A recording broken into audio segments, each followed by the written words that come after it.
My name is Mariana. I'm 29 years old, and I grew up with a narcissist mother. This is my narcissist true story, my confession, the kind of story that is written not on paper but on scars inside my heart. People think abuse always looks like bruises, but the truth is that narcissist parenting leaves wounds no one can see, emotional scars that shape who you become. For me, growing up with a narcissist mother meant living in a house where love was conditional, affection was a weapon, and silence was punishment. From as early as I can remember, her voice was my prison. If I cried, she called me dramatic. If I laughed too loud, she told me I was showing off. If I was quiet, she said I was ungrateful. Nothing was ever enough. Her words twisted my reality until I doubted every emotion I had. This was the first taste of narcissist manipulation, the invisible violence of childhood that shapes you before you even know how to name it. My earliest memories are of her standing over me, criticizing. "Why can't you be more like your cousin? You're too sensitive. You'll never make me proud." I was a child, desperate for her love, but she kept moving the goalposts further away. Whenever I achieved something, she minimized it. When I failed, she magnified it until it swallowed me whole. That's the cruelty of growing up with a narcissist parent. You learn early that nothing you do will ever be enough. The gaslighting started when I was too young to even understand the word. If I said she hurt me, she told me I was imagining things. If I remembered an incident, she said I had made it up. "That never happened," she'd snap, even though I knew it did. She rewrote our family history in front of me, and because I was a child, I believed her version more than my own. It was a lifelong gaslighting story, a daily lesson in doubting myself. As I grew older, the abuse escalated. She didn't just criticize me, she humiliated me. In front of relatives, she would laugh and say, "She has no backbone, she cries about everything." When I tried to defend myself, she accused me of being disrespectful. At school events, she compared me loudly to other children. "Why can't you sing like her? Why can't you be as smart as him?" Every word chipped away at my identity until I no longer knew who I was. My sense of self was shaped entirely by her voice, a voice that only knew how to tear down, never to build up. Isolation became another weapon. If I upset her, she would stop talking to me for days. I remember being 10 years old, sitting in the kitchen while she ignored my presence completely. I begged for forgiveness without even knowing what I had done wrong. That silence was more painful than shouting. It was an invisible prison, and I stayed in it because I had no choice. A child cannot escape her mother. A child cannot choose another home. Fear and shame became the air I breathed. Fear that if I disappointed her, I would lose the little scraps of love she sometimes gave me. Shame that I was never good enough, that I was broken from the beginning. This is what it means to grow up with a toxic mother. You learn to blame yourself for everything. You stay small, quiet, obedient, hoping that if you disappear enough, maybe she will love you. And yet, even now as an adult, I carry her voice inside me. I hear her when I make mistakes. "You're worthless." I hear her when I succeed. "It's not enough." That is the legacy of narcissist parenting. The trauma doesn't end when you leave the house. It follows you into adulthood, into relationships, into the mirror. She only loved me when I was broken, when I was silent, when I was small. But I don't want to be broken anymore. When you grow up with a narcissist mother, you learn early that home is not a safe place. For me, home was a battlefield. Every word, every silence, every look could become a weapon. I never knew when she would explode or when she would ice me out completely. The unpredictability was its own kind of torture. Walking on eggshells became second nature. I studied her moods the way other children studied homework. If her eyes narrowed, I knew to disappear. If her tone grew sharp, I prepared myself to apologize. If she smiled too sweetly, I knew a storm was coming. The invisible abuse started so young that it became my normal. She criticized my body, my hair, my clothes. "You look sloppy," she'd say. Or, "No man will ever want you like that." I was just a teenager, still discovering myself. But her words carved themselves into my identity. Even now, as a grown woman, I catch myself standing in front of the mirror hearing her voice instead of my own. That's the cruelty of narcissist parenting.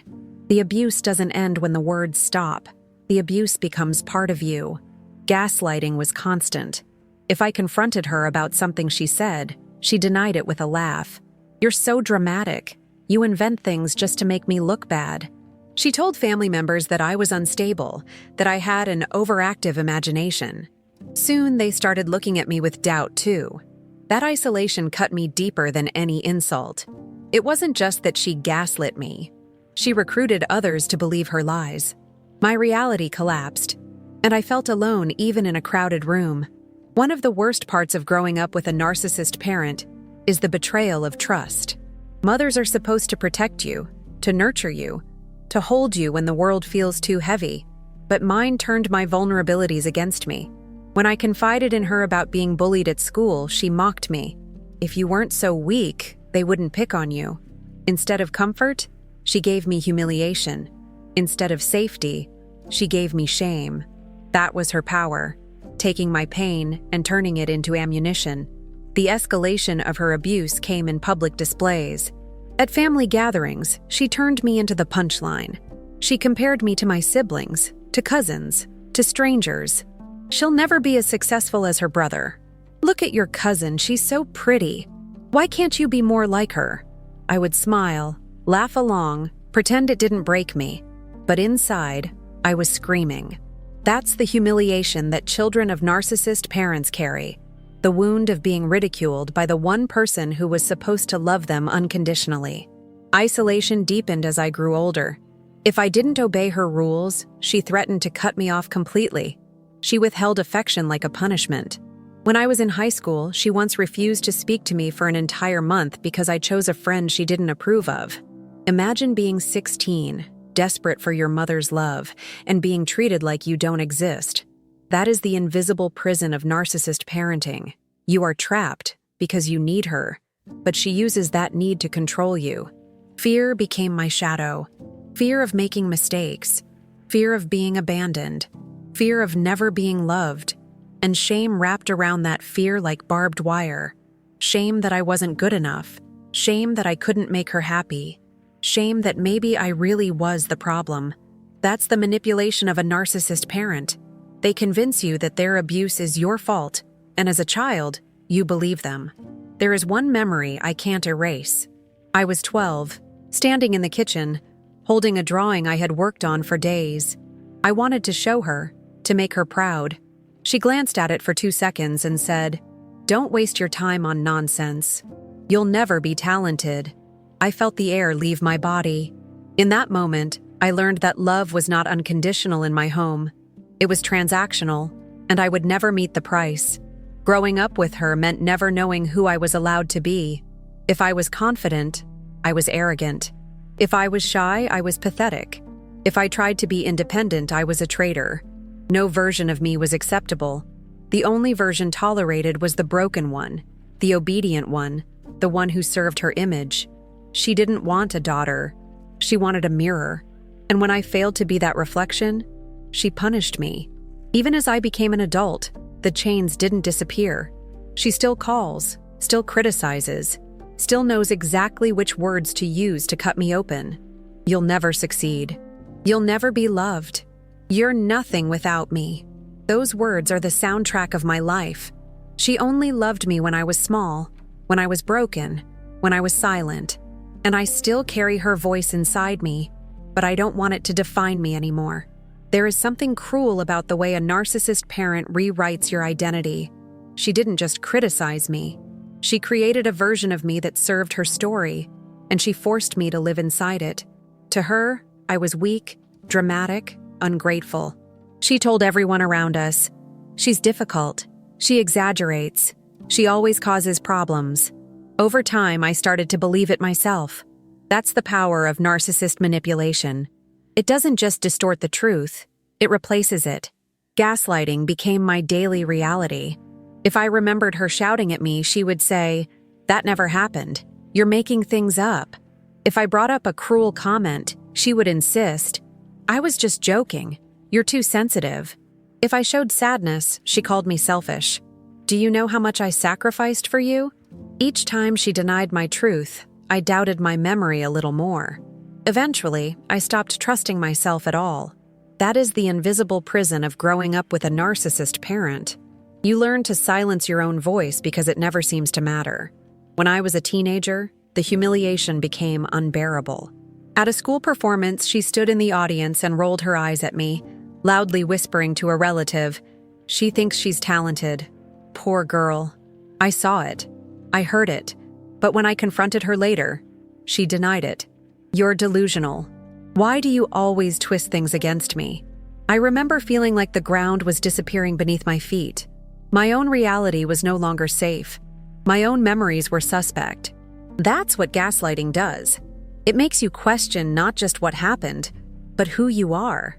The escalation of her control took many forms. She went through my diary, then mocked me for what I wrote. She listened to my phone calls and punished me for conversations she didn't approve of. She criticized my friends, driving wedges between us until I felt utterly alone. And when I tried to push back, when I tried to have a boundary, she exploded with rage. "How dare you disrespect me after everything I've done for you?" I learned quickly that independence was betrayal in her eyes. The worst part was that sometimes she was nice. Sometimes she praised me, bought me a gift, hugged me tightly. Those rare moments were intoxicating. They made me think, maybe she did love me. Maybe if I tried harder, I could earn more of this affection. But soon enough, the warmth turned cold again, and I was back in the cycle of criticism and silence. That's the trauma bond children of narcissists live with. You cling to the scraps of affection because they feel like oxygen, even though the air is poisoned. Fear and shame became my constant companions. I was afraid to speak, afraid to fail, afraid to succeed. Success was dangerous because it made her jealous. Failure was dangerous because it made her cruel. I lived trapped in a paradox. No matter what I did, I would be punished, and shame wrapped around me like a second skin. I was ashamed of my voice, my body, my dreams. I was ashamed for existing because she made me believe that my existence was a burden. One night, when I was 15, I remember coming home with a good grade. I was so proud, I thought maybe this time she would smile. Instead, she looked at the paper and said, "Why not higher? Why aren't you at the top of the class?" My pride crumbled instantly. That's what growing up with a toxic mother feels like. Your victories are stolen before you can even celebrate them. Nothing is enough. You are never enough. The humiliation extended into adulthood. When I introduced her to someone I was dating, she looked at him and said, "She's too emotional. You'll get tired of her." She laughed like it was a joke, but it wasn't. It was a warning, a sabotage. She couldn't stand the idea of me being loved outside her control.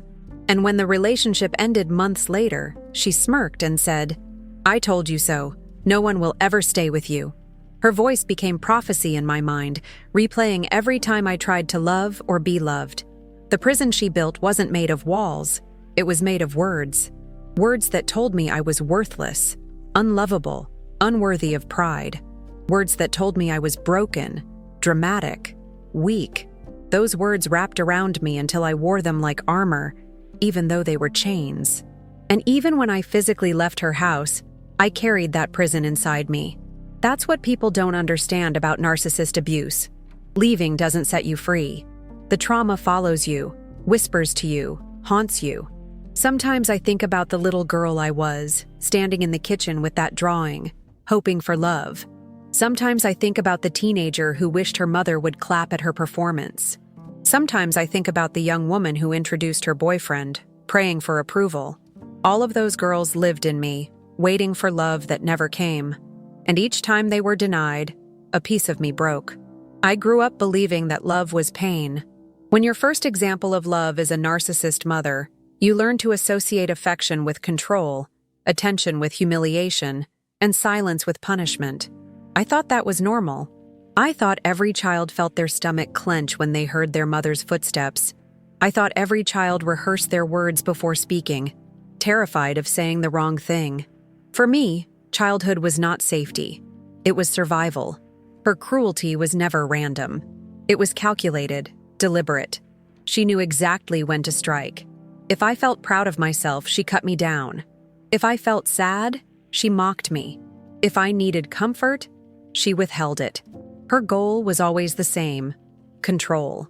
She wanted me to need her, but never to trust her. She wanted me to depend on her, but never to feel secure.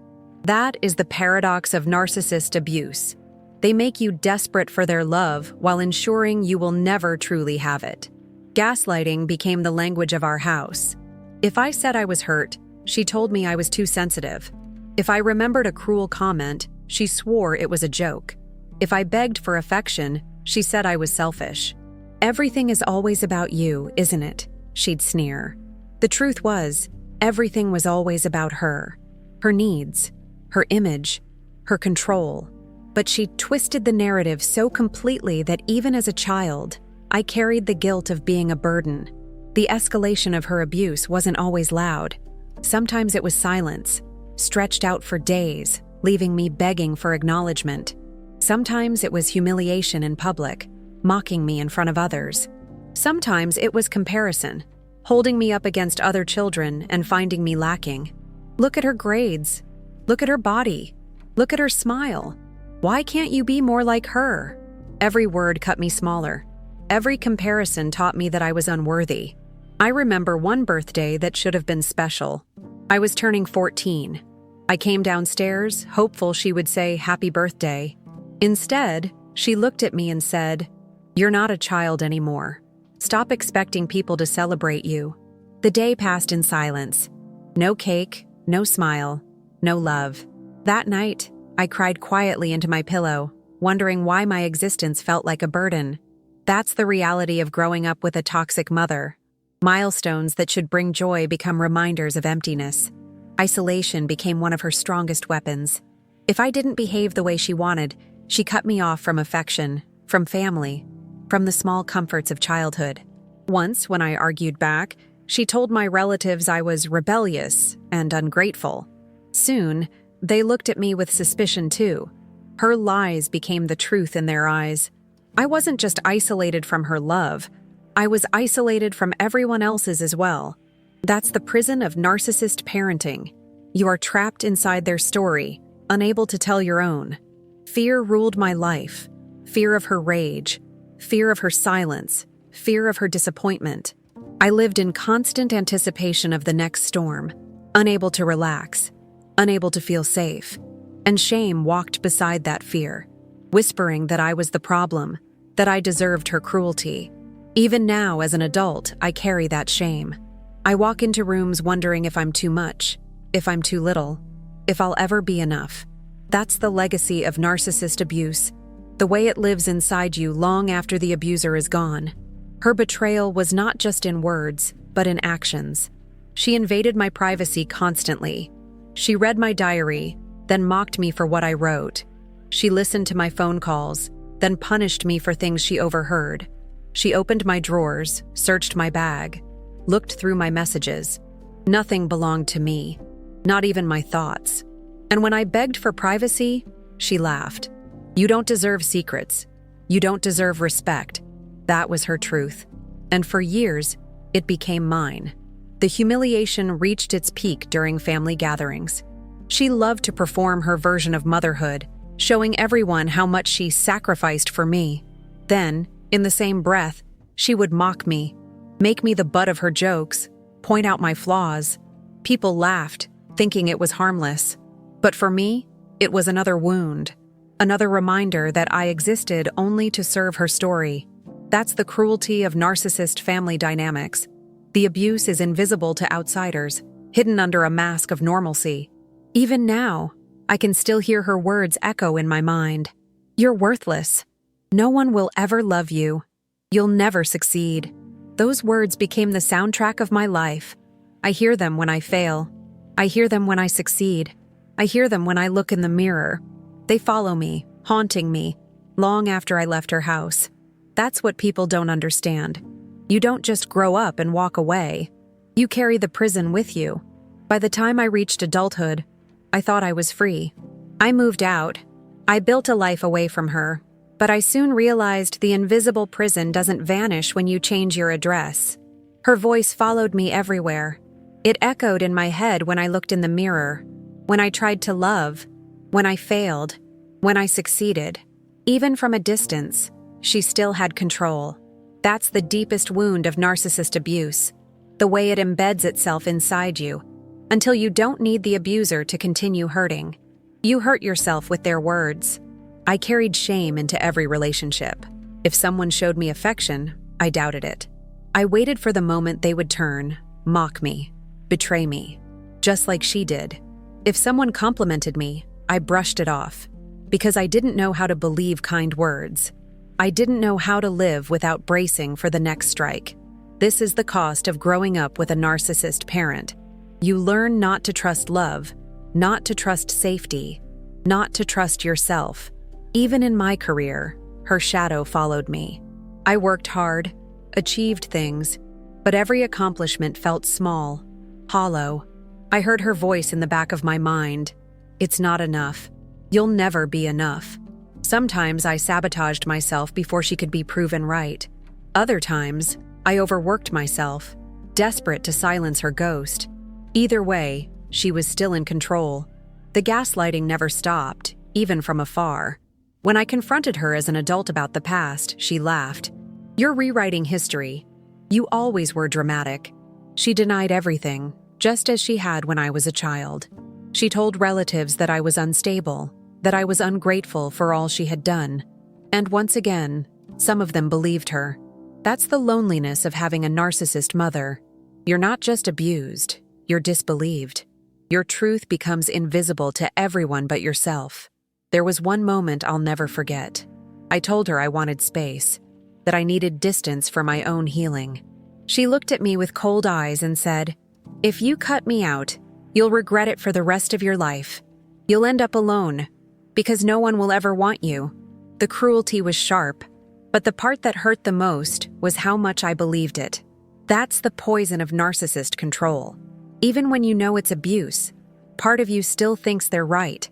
I stayed in contact longer than I should have, because I still carried hope. That tiny, stubborn hope that maybe one day she would change. Maybe one day she would say, "I'm sorry, I love you." That hope is its own prison. It kept me tied to her, answering her calls, visiting her on holidays, enduring the same criticism and humiliation all over again. I wasn't a child anymore, but I was still playing the same roles she had written for me. Her words became chains. "You'll never succeed without me. You're nothing. You'll always come crawling back." Sometimes she softened them with fake concern. "I just don't want to see you fail." But the message was the same. She wanted me small, broken, dependent, and for too long I gave her exactly what she wanted. The shame was unbearable.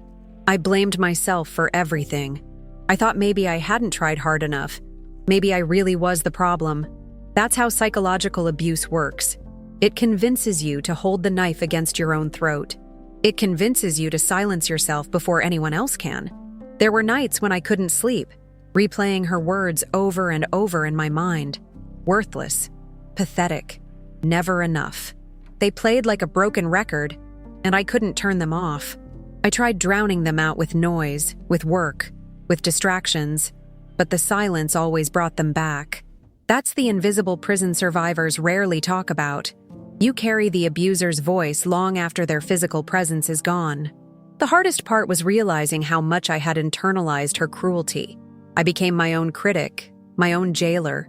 When someone showed me kindness, I rejected it. When I looked in the mirror, I saw her disappointment instead of my own reflection. Even in moments of joy, I waited for the punishment that always followed. This is the trauma of narcissist parenting. It lives inside you, shaping every thought, every choice, every relationship. I don't know if I'll ever be free. I don't know if her voice will ever truly leave me. But I do know this. Surviving her meant learning how strong I could be, even when I didn't want to be. Surviving meant crawling through years of humiliation, gaslighting, isolation, and still being here to tell the story. Survival itself became my rebellion. She only loved me when I was broken, when I was silent, when I was small.